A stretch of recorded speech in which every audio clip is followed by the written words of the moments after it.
रिकार्डो का लगाम सिद्धांत हम लोग आखिरी टॉपिक में पढ़ चुके हैं विस्तृत खेती में। अब हमको पढ़ना है गहन खेती में। अब हम लोग गहन खेती पढ़े होंगे। गहन खेती क्या होती है? गहन खेती का प्रयोग कहाँ होता है? उन स्थानों पे होता है या उन देशों में होता है जहाँ का क्षेत्रफल क्या हो, कम हो और उनकी जनसंख्या क्या हो, अपेक्षाकृत अधिक हो। मतलब जगह हमारे पास कम हो और हमारे पास लोग क्या हो, बहुत अधिक हो, जिससे खाद्यान्न की जब मांग बढ़े तो हम क्या करते हैं भाई, व्यक्ति अधिक होंगे तो खाद्यान्न की मांग अधिक होगी कि नहीं होगी? अधिक होगी।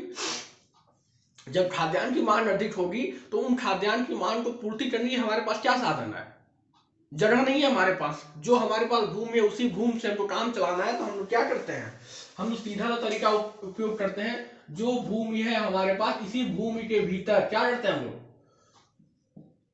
श्रम और पूंजी की मात्रा को क्या करते हैं, बढ़ाते जाते हैं। तो इस भूमि पे हम लोग खाद्यान्न की पूर्ति को क्या करते हैं, हम लोग खाद्यान्न को बढ़ाते जाते हैं। यहां तक पढ़े थे।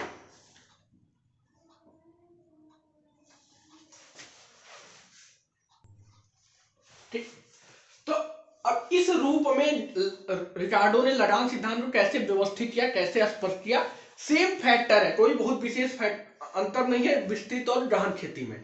बस विस्तृत खेती में जो था, हम नई नई भूमियों का प्रयोग कर रहे थे, ठीक। लेकिन इस गहन खेती में तो स्पष्ट रिकार्डो ने बोला कि नई नई भूमि की तो विकल्प ही नहीं यहाँ पे।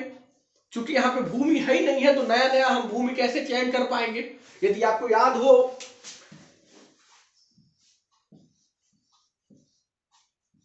ए बी सी और डी, ये चार तरह की भूमि लिए थे हम लोग विस्तृत खेती में।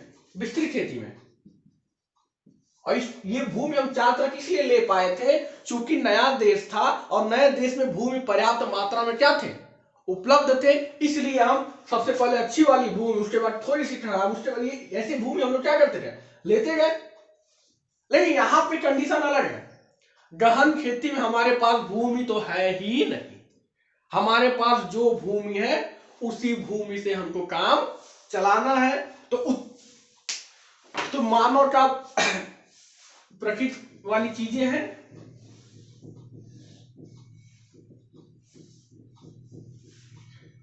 अब यहां हम लिखते हैं उत्पादन।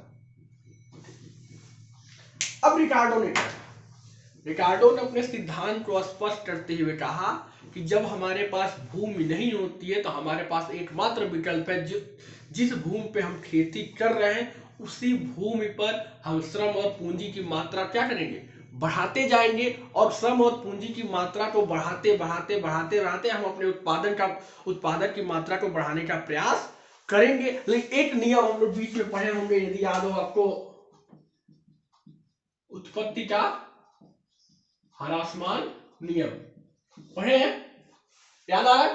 ह्रासमान नियम में क्या था, जैसे जैसे उत्पादन साधन को क्या करेंगे, हम बढ़ाते जाएंगे, वैसे वैसे उनकी जो उत्पादकता होगी वो एक सीमा के बाद धीरे क्या होने लगेगी। एक सीमा के बाद, कुछ प्रारंभ में तो बहुत तेजी से बढ़ेगी, लेकिन एक सीमा के बाद वो क्या होगी, उत्पादकता धीरे धीरे क्या होती जाएगी, घटती जाएगी। याद होगा आपको, समझ में आ रही है मेरी बात? तो जब हम गहन खेती में हम सबसे पहले हम क्या करते हैं, हम ये ए मात्रा किसकी,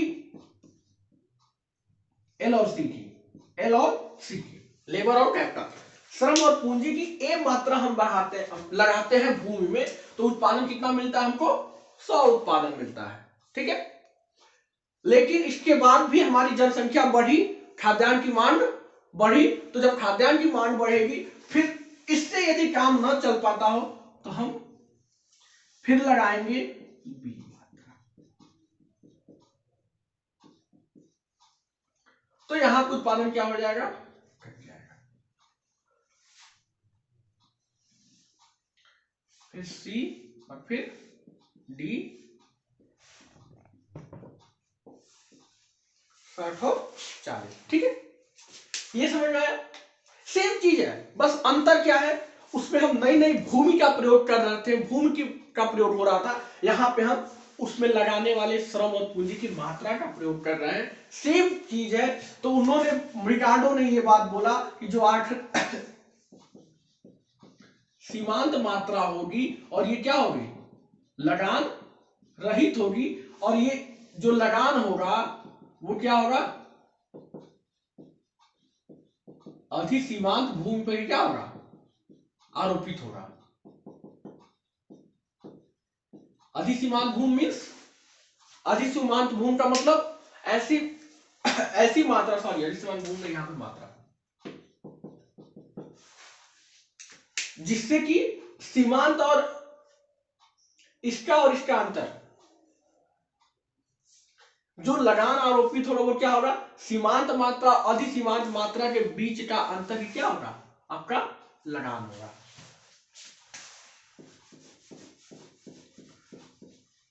ये आपका लगान है। और लगान किसका अंतर है, अधिसीमांत और सीमांत मात्राओं का ही अंतर है। अधिसीमांत मात्रा जितनी भी होगी उसने पे किसी प्रकार का कोई लगान आरोपित नहीं होगा। यह है रिकार्डो का लगान सिद्धांत। किस खेती में, गहन खेती में। अंतर सिर्फ इतना ही है, विस्तृत खेती और फीडर सेम टू सेम होंगे, सब चीजें सेम होंगी, सब चीजें सेम होंगी, लेकिन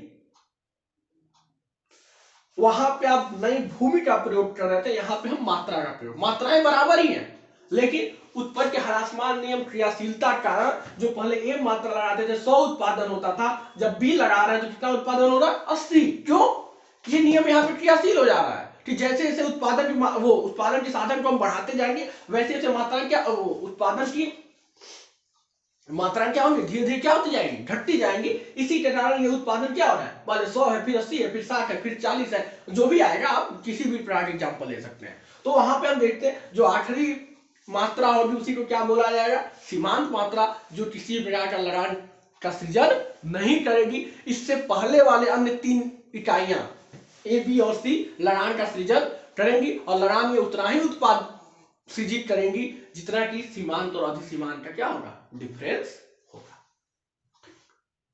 बात समझ में आ गई। अब आते हैं इसकी आलोचना पे। आलोचना क्या होती है, एक ही फैक्टर पे आलोचना ज्यादातर हो जाती है।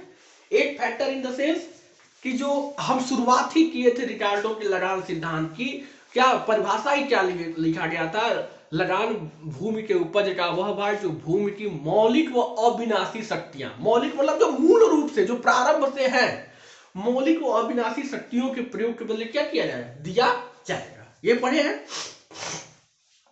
लेकिन होता क्या है, बेसिकली होता क्या है, वास्तविकता बस ये है कि इसमें होना जो है वो ये होता है कि भैया उर्वरा शक्ति को हम लोग क्या कर सकते हैं, अपने कृत्रिम साधनों से, जिसे हम लोग खाद बीज का नाम दें या पेस्टिसाइड मतलब कीटनाशक की बात हम करें, खाद बीज और कीटनाशकों के प्रयोग के द्वारा, कृत्रिम साधनों के प्रयोग के द्वारा हम लोग क्या कर सकते हैं, उर्वरा शक्ति को क्या कर सकते हैं, बढ़ा सकते हैं। मतलब कि भूमि लगान कहीं भी उत्पन्न हो सकता है यदि हम कृत्रिम साधन का प्रयोग करते हैं। तो एक यहाँ पे भी आलोचना इसकी होती है। आगे हम लोग अगले वीडियो में पढ़ें। Thank you.